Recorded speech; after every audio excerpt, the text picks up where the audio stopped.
All right, one last video for this week. I just want to give you a quick breakdown of what this outline would look like if you were writing this paper today, or getting drafted, or starting to outline your paper today. And so, again, using capital punishment as the example here, because you're not allowed to.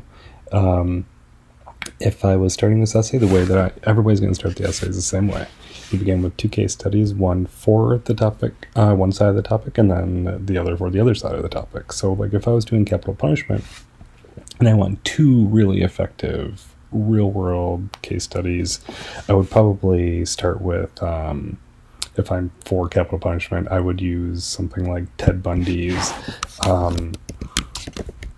Chi Omega sorority house murders, where he just basically brutalized a bunch of women in like a really short time, and it was just like an awful crime scene. And you could describe what he did and what it looked like afterwards, and have some quotes from the survivor. And then if you were looking to support the strongest example, the strongest case study for the other side, you would probably want, somebody, an innocent person that was executed, Cameron Todd Willingham being one example.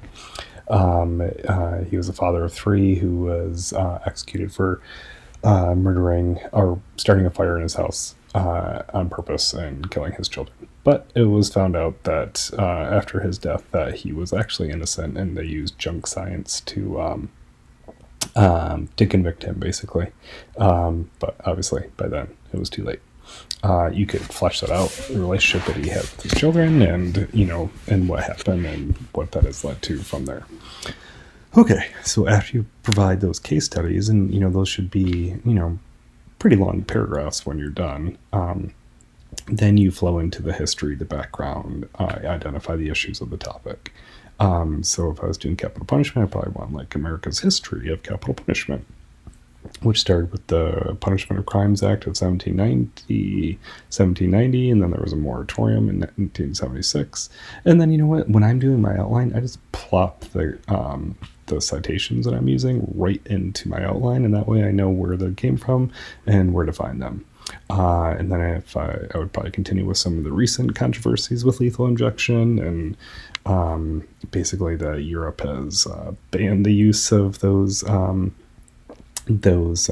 drugs, and so we can't get them from there anymore, and so prisons are left to their own devices on how to lethally inject prisoners. And then finally you end with this identify the issue paragraph, or this introduction paragraph, with your controlling question. Should capital punishment be banned? Which is setting up the next part of your essay, where you analyze both sides of the topic. So if we're talking about capital punishment again, one reason for it is that it works as a deterrent, meaning that it stops other people from from killing people. And so you would want some citations here. Obviously, I have Macy Moken, who's an economics professor. He said that each execution results in 5 fewer homicides. Again, direct quote. I have the citation there, so I can just go find it when I need it. And then Ernest van den Haag, he said that execution of those who have committed heinous murders may deter only one murder per year, but if it does, it seems quite warranted. And then I would also have the citation in there too. And then once you're done with that, then you would just provide the next reason, equal evidence, and then you transition to the other side of the argument and do the same thing. What is their main reasons? And then what is the best evidence that they use to support those reasons? And I'll give you a lot more examples as we go forward with this topic, but I just want to give you a brief outline of what it might look like from your side of things. Okay, thank you.